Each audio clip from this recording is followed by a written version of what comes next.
Power division ने वाज़ेह किया है कि बाज़ हल्के नेपरा के इलेक्ट्रिक फैसले पर गुमराहकुन तासुर फैला रहे हैं।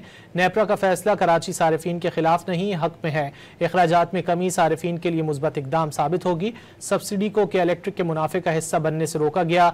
इलेक्ट्रिक के मुनाफे को जायज़ हद में रखने का फैसला किया गया। इलेक्ट्रिक का मुनाफा डॉलर के बजाय पाकिस्तानी रुपए से मुंसलिक होगा। तफसीलात जानते हैं डॉन न्यूज़ के नुमाइंदे ताहिर शिरानी से। ताहिर, क्या तफसीलात है? जी देखिए, जो नेपरा की जानिब से हाल ही में एक नजरसानी शुदा फैसला जारी किया गया, जिसमें जो कि इलेक्ट्रिक का टैरिफ पहले 39 रुपए 97 पैसे फी यूनिट मुकर्रर किया गया था, उसमें 7 रुपए 60 पैसे की कमी करके 32 रुपए 37 पैसे फी यूनिट मुकर्रर किया गया।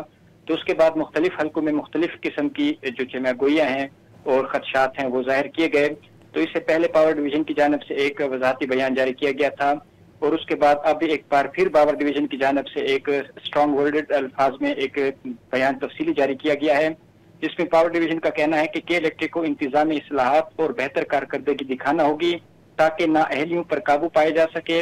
और इलेक्ट्रिक गैर मौसूल शुदा वाजिबात कराची के बिजली सार्फिन को अपनी मर्जी से और सबूत के बगैर उनके फी यूनिट में इजाफे की सूरत में शामिल नहीं कर पाएंगे, जबकि इससे पहले जो इलेक्ट्रिक का रिव्यू का फैसला नहीं आया था वो ऐसा करते थे।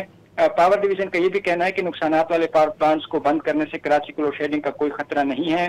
तर्जुमान पावर डिवीजन के मुताबिक कुछ हकायक को आम फहम अल्फाज में कराची और पूरे मुल्क के अवाम के सामने रखने की जरूरत है ताकि इस मजमूम का जो मुहिम है उसका तदारुक हो सके।